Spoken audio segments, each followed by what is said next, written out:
We've all been there. We've all experienced some form of disciplinary action. But Pete has probably lost his job more times than I can count. You're fired. You're fired. Parker, hello. You're fired. Welcome back to the channel, everyone, and I'm glad you're joining me today. Today, we're going to explore why Spider-Man's firing was legally unfair from Marvel's Spider-Man 2. We're going to see if Pete could take Brooklyn Vision's Academy to Employment Tribunal under UK law. And yes, as a disclaimer, this video is not legal advice and is hypothesizing a scenario where Pete is under a UK employment contract, not another country's employment regulation. So without further ado, let's dive in. For context, Brooklyn Vision's Academy employs Pete as a physics teacher.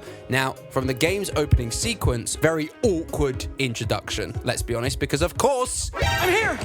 He's late. Hey everyone, just before we go forward, I want to clarify something about employment regulation in the Damon, UK. is there any reason why you're interrupting me? Who is that? It's you? Who are you? Seriously, who are you? You? Wait, you?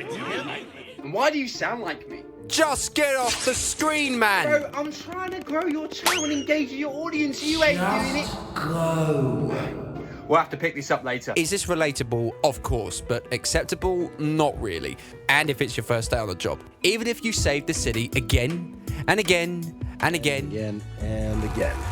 Yeah, you get my point. Steering the subject back to Spider-Man here, Miles Morales, a fellow Spider-Man partner to Pete, is in this class before Pete even arrives. So in theory, management could possibly give Pete a free pass if he was stopping crime at the time. But that's not going to happen, so let's just move on. Hey, so just before Mr. Happy up there gets annoyed at me again for interrupting his video, I just want to clarify that these guys here usually will intervene before a claim reaches tribunal, and this is actually a requirement of employees to engage with the ACAS service before the claim is escalated. This avoids resource wastage, time-consuming activities, and poor reputational damage, which in this case, Brooklyn Vision... Damon, again, man.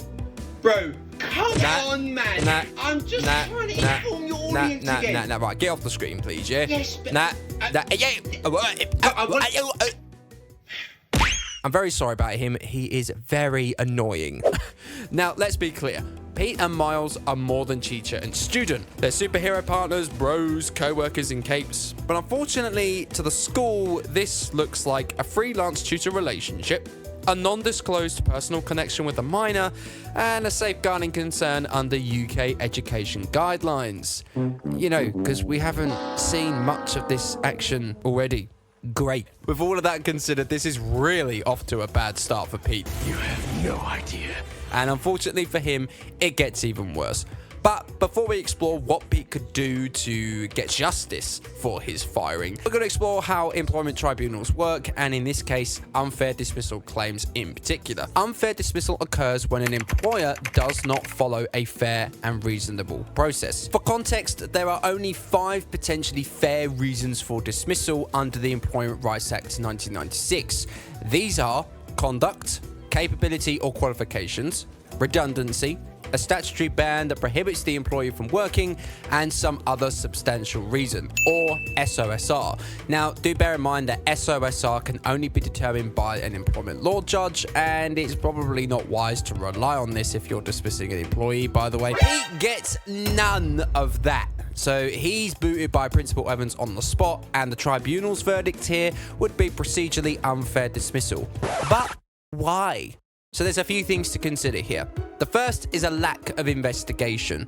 So the principal reason for Pete's dismissal would have likely fallen under conduct, given his tendency to arrive late, well, everywhere.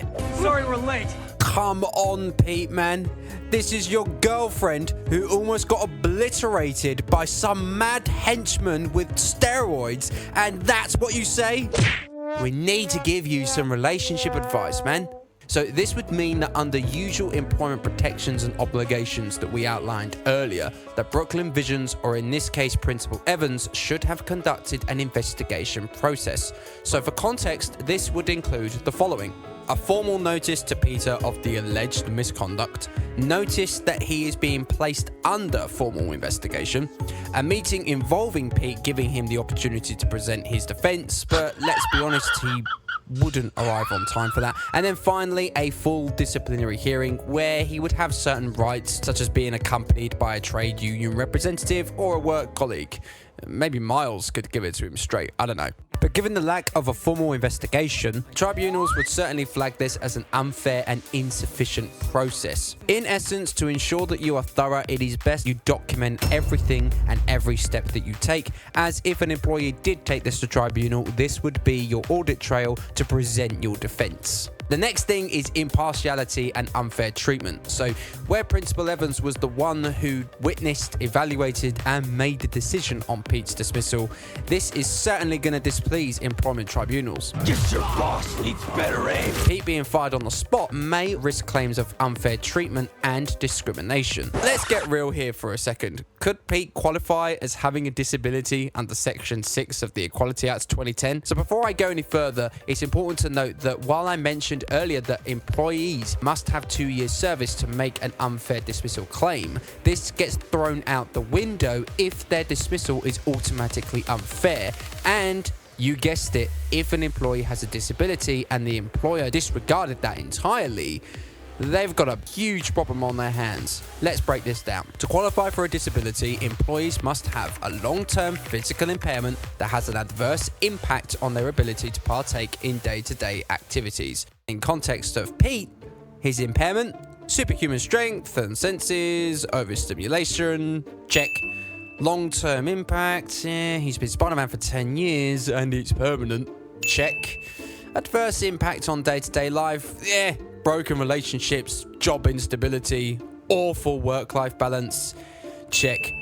Yeah, if permissible under these absurd and obscene circumstances, Brooklyn Visions would have a legal obligation to make reasonable adjustments, such as flexible working hours or offering Pete an alternative role that is better suited to his conditions. Pete would probably take 10 extra Spider-Men as his reasonable adjustment, except they didn't do that and just fired him on instinct. Again, this would scream immense unfair treatment to tribunals and may amount to discrimination on the grounds of disability. This means the employer would suffer reputational damage, a decrease in staff morale, and potentially suffer high turnover as a result. So, whether Pete has the right to claim unfair dismissal falls to our interpretation of UK employment law, such as determining whether the employee has a disability and whether our process has been full and thorough. Ultimately, this would probably yield unlimited compensation if tribunals considered being Spider-Man a disability. That would be pretty cool, right? Was Brooklyn Visions justified in dismissing Pete? Let me know in the comments. Let me know what your thoughts are. And for our next video, perhaps we'll take a look at whether Pete would be able to sue Doc Ock for constructive dismissal. Ooh, that's a good idea. Thank you for watching. See you in the next one.